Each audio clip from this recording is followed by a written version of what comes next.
Soyez les bienvenus sur Maritima pour une nouvelle émission de Rue de la République en compagnie d'une nouvelle invitée qu'on est ravis d'avoir sur ce plateau.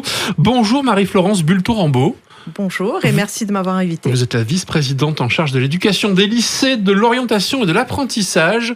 Et je suis aux côtés de notre vedette dominicale, Léo Purguette, le président de la Marseillaise, pour vous interroger. Bonjour, on commence par une actualité qui est assez dramatique, si vous voulez bien, avec ce meurtre par, a priori, un élève déséquilibré d'une lycéenne. Ça a fait réagir beaucoup, évidemment, les familles qu'on peut voir, que ça fait réagir partout sur l'ensemble du territoire. Qu'est-ce que vous avez à dire, justement, vous, aux familles qui nous écoutent ou aux élèves qui nous écoutent dans la région Provence-Alpes-Côte d'Azur, qui, évidemment, confrontés également assez régulièrement à ce type de situation, pas toujours aussi dramatique, mais quand même. Alors bon, assez régulièrement peut-être pas, mais c'est vrai que malheureusement on a eu depuis 10 ans, enfin en tout cas depuis 10 ans que je suis élue aux côtés de Renaud Muselier, c'est vrai qu'on a eu malheureusement quelques événements de ce type, de gravité moindre quand même. Enfin une fois, je crois que c'était en 2017 à Marseille, on a vu un gamin qui avait été poignardé à l'extérieur de l'établissement, devant Marseille Vert.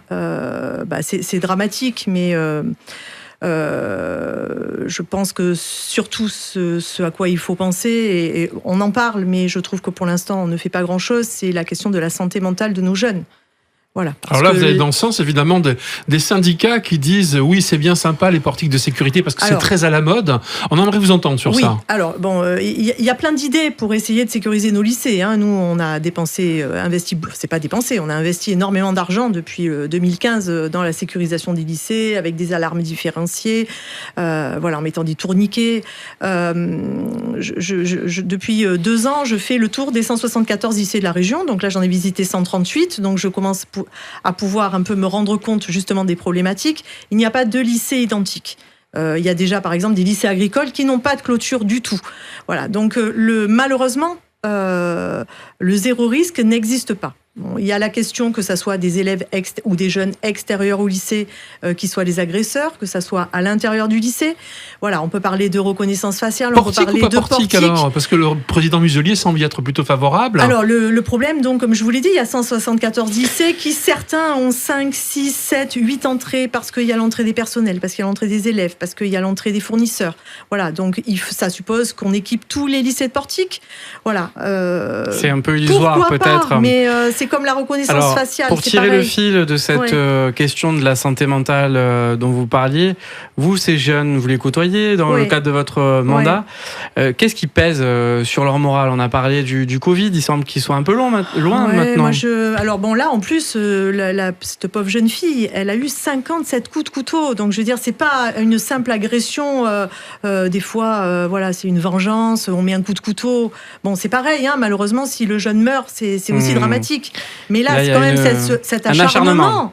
Et puis bon, ce qu'on décrit aussi de l'avant, qui est allé se renfermer, qui s'est scarifié, ça montre clairement que ce gamin, 15 avec ans... cette santé mentale, justement, parce que les personnels disent, eux, nous, on manque d'infirmières scolaires, on manque de psychiatres, on manque de psychologues. Alors voilà, qu'en est-il dans la région? Vendredi, justement, à la région, Renaud Muselier avait organisé un colloque sur la santé mentale. Et effectivement, il y a des déserts médicaux, mais on voit très bien que la spécialité de psychiatrie n'est plus choisie par les étudiants. C'est en bout de course. C'est après généraliste, c'est après toutes les spécialités psychiatres.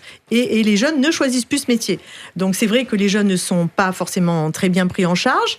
Alors il y a eu le Covid, oui.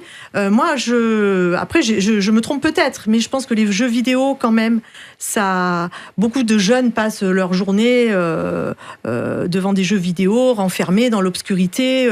Et j'ai l'impression que la banalisation de l'agression, de la mort, de la violence, j'ai l'impression aussi que ça joue beaucoup. Voilà. Enfin, surtout pour des gamins de 15 ans, parce que là, on peut pas dire que c'est de la drogue, qu'il a fait un mauvais trip. Enfin, je sais pas. Oui, parce que des professionnels de santé quand même alertent sur les conséquences de la consommation de la drogue sur la santé mentale aussi, avec parfois le déclenchement de cas de schizophrénie, etc. Est-ce que ça, c'est des choses que vous rencontrez sur le terrain? Alors, moi, franchement, ce sont des lycéens. En général, ils ont moins de 18 ans. Et c'est vrai que la drogue, franchement, on voit pas beaucoup. En tout cas, moi, dans le cadre des visites que je fais, des jeunes avec qui j'échange, je vois pas trop ça. Peut-être davantage, parce que j'ai la délégation aussi de l'apprentissage, donc ils sont beaucoup plus âgés, forcément. Peut-être, mais Moi, franchement, je peux pas dire que j'en rencontre beaucoup, pour être honnête, hein, mais ça veut pas dire, bien sûr, que je dis qu'il n'y a pas ça. Hein. Au contraire, je veux dire. Quand on entend Bruno Retailleau résumer tout ça, hein, ça signifie un ensauvagement de la société. Moi, je crois vous levez les yeux, pourtant vous êtes du côté du MoDem, vous êtes plutôt centriste ou à droite. Hein. Ça dit quoi de votre famille politique ou de votre ancienne famille politique, hein? Alors, moi, j'ai jamais été LR, hein, j'ai été UMP. Voilà, je suis partie en 2014. C'est des cousins, sinon des frères. Non, je suis partie en 2014 de l'UMP justement parce que je trouvais que les valeurs qui étaient devenues celles de l'UMP. Donc c'est quoi, c'est la course à l'échalote quelque part? Oui, je pense que voilà, il faut arrêter avec les annonces fracassantes, avec les mots comme ça qui interpellent. Je veux dire, ce gamin de Nantes, c'est pas un sauvage. Je pense que c'est un gamin qui avait probablement une pathologie psychiatrique. Apparemment, sa maman l'avait emmené consulter. Donc voilà, peut-être qu'il n'a pas été assez bien pris en charge, peut-être parce qu'elle n'a pas trouvé de psychologue ou de psychiatre pour le prendre en charge. Mais en tout cas, la maman, je me mets à sa place, elle élevait seule son fils et manifestement, elle a quand même perçu que son fils avait des problèmes d'ordre psychiatrique. Voilà, donc on peut pas dire que c'est quelque chose qui a été ignoré. Mais bon, l'ensauvagement, on s'en sert d'une manière politique, selon vous, de ça? Oui, je trouve qu'on instrumentalise trop tout ça. Voilà, je pense qu'il y a une souffrance. Alors déjà, une souffrance de la famille de la jeune fille qui est morte, hein, parce que c'est aussi et d'abord à ça qu'il faut penser. Mais je pense aussi que la maman de ce garçon, forcément, elle doit être en souffrance parce qu'elle est peut-être pas arrivée à faire prendre en charge son fils de la manière dont elle l'aurait voulu. Alors peut-être allons sur un peu des sujets plus positifs, même s'ils concernent aussi les jeunes. La région va accueillir des Olympiades des métiers. Alors maintenant, ça a un nom un peu barbare. Hein. Voilà, non, c'est pas un nom barbare. En fait, c'est un championnat mondial des métiers. Donc, comme s'il est mondial et que la langue que l'on utilise mondialement, manifestement celle que les gens parlent le mieux ou comprennent le mieux, ça s'appelle donc les World Skills. Il y a eu la finale internationale cette année à Lyon, enfin cette année en 2024 à Lyon. Et cette année, nous accueillons la finale nationale donc à Marseille, en région sud. C'est un événement magnifique et je peux vous dire que là, il n'y a pas de gamins qui ont besoin pour se sentir mieux d'utiliser de la drogue ou des substances illicites. Non, ce sont des jeunes plein de talent. Donc on va recevoir. Alors racontez-nous justement. Alors donc c'est à Marseille 2025, donc du 16 au 18 octobre. Il y aura donc 67 métiers en compétition. Donc ça concerne les jeunes de moins de 23 ans, qu'ils soient lycéens professionnels, apprentis ou jeunes en emploi. Donc nous, notre région Provence-Alpes-Côte d'Azur, on présente des candidats dans 61 métiers. Cette année, pour la première fois, il y a des candidats en situation de handicap et l'ensemble de ces candidats doit avoir moins de 23 ans. Donc ils s'affrontent pendant 3 jours, donc par équipe. Ce qui fait la différence, par exemple, avec les concours comme le meilleur apprenti de France.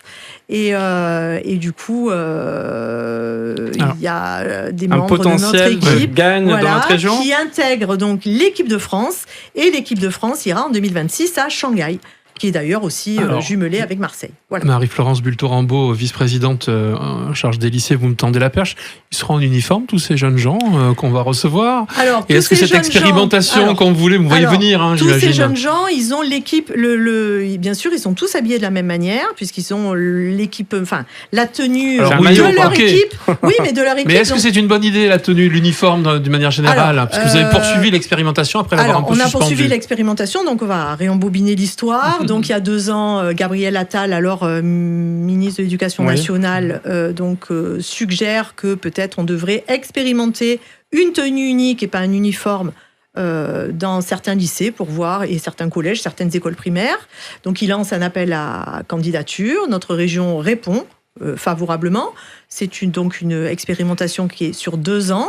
Donc nous avons expérimenté ça dans 2 de nos lycées, donc un dans les Bouches-du-Rhône à Château-Renard, un à Nice au lycée des Palmiers.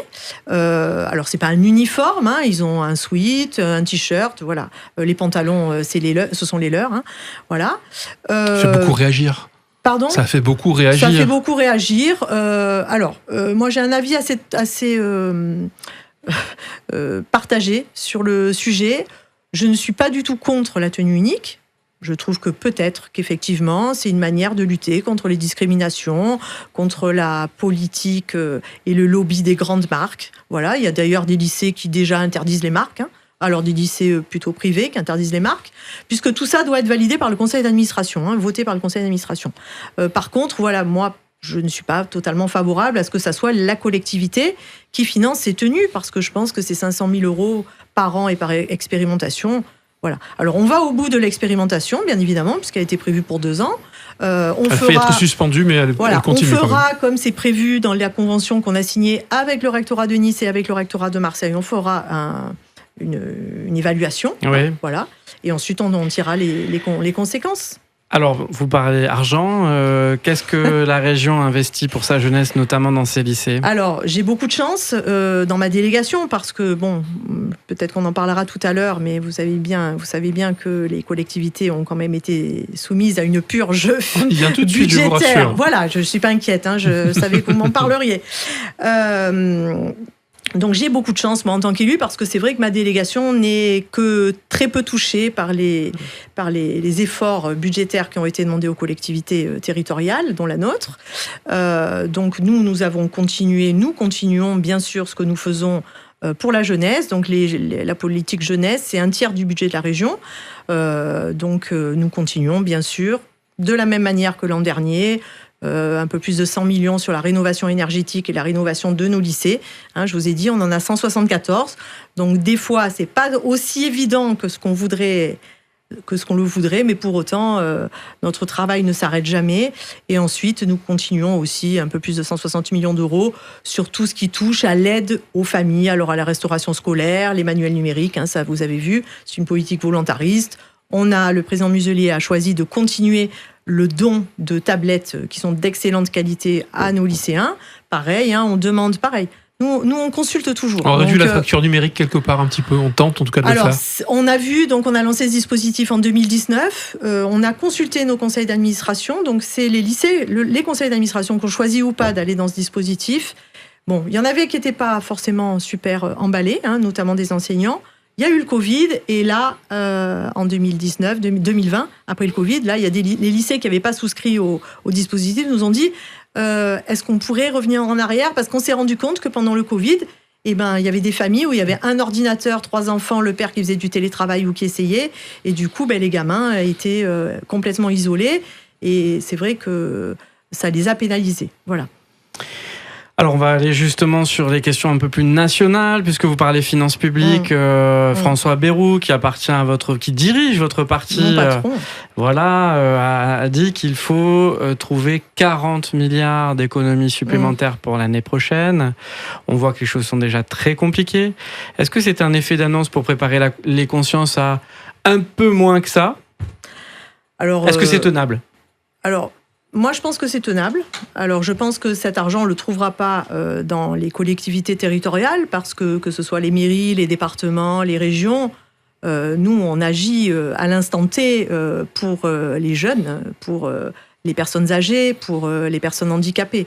Donc, je pense que ce n'est pas dans nos poches que le gouvernement trouvera ces 40 millions d'euros. Par contre, je pense, et moi, je suis administrateur, par exemple, de l'ONICEP, j'y représente les régions au conseil d'administration de l'ONICEP.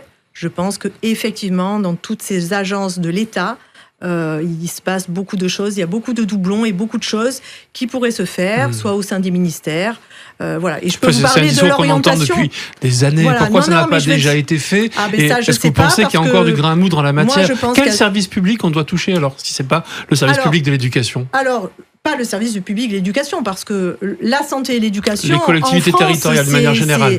Je pense qu'est-ce qu'on touche, qu'est-ce qu'on enlève ? 40 milliards d'euros. Je pense notamment, je vous dis, les agences de l'État. Alors bon, j'en connais une particulièrement, l'ONICEP. Je peux vous dire que l'ONICEP a des missions. Donc ils ont 3000 mètres carrés de bâtiments dans la région parisienne. Je ne sais plus combien d'agents. Et clairement, ils dispensent des politiques d'orientation que l'on pourrait dispenser soit au sein des rectorats, soit au sein de la région. Pour faire de l'orientation, actuellement, il y a le rectorat qui est un directeur régional de l'orientation. Il y a nous avons à la région un service qui fait de l'orientation et de l'apprentissage. Et ensuite, il y a l'ONICEP. Je trouve qu'il y a beaucoup sur le champ de l'orientation. C'est ce que je connais le mieux, donc je peux en parler. Les autres, je ne porte pas de jugement. On comprend mais sur cette ce champ-là, je vous garantis qu'on peut faire des économies. On comprend cette volonté de rationalisation, mais est-ce qu'il ne faudrait pas avoir un peu plus de justice fiscale quand même dans notre pays ? Mais forcément. Il semblerait que certains se soient considérablement enrichis dans la dernière période. Tout à fait. Là, je vous rejoins. Ils ont fait un taxe le Grand Capital, les grands, ça, c'est nouveau, ça, au MoDem, a priori? Non, je crois pas que ça soit nouveau au MoDem. Je pense que nous, le Premier ministre dit pas d'impôt. Pas d'impôt pour les classes moyennes. Pour les classes moyennes, j'espère que non, bien sûr, parce qu'on se rend toujours compte que ce sont les classes moyennes, souvent, qui subissent le plus les purges budgétaires. Mais je pense qu'effectivement, oui, le grand capital... on a toujours dit au MoDem, on n'a pas de tabou au MoDem. Voilà. L'avantage du centrisme, le vrai, le nôtre, parce que je pense que nous sommes les vrais centristes. On traduit pas Emmanuel Macron et Renaissance, c'est ça, je sous-titre. Vos paroles vous appartiennent. Voilà. Mais en tout cas, nous, le parti. C'est le président Muselier qui va être content.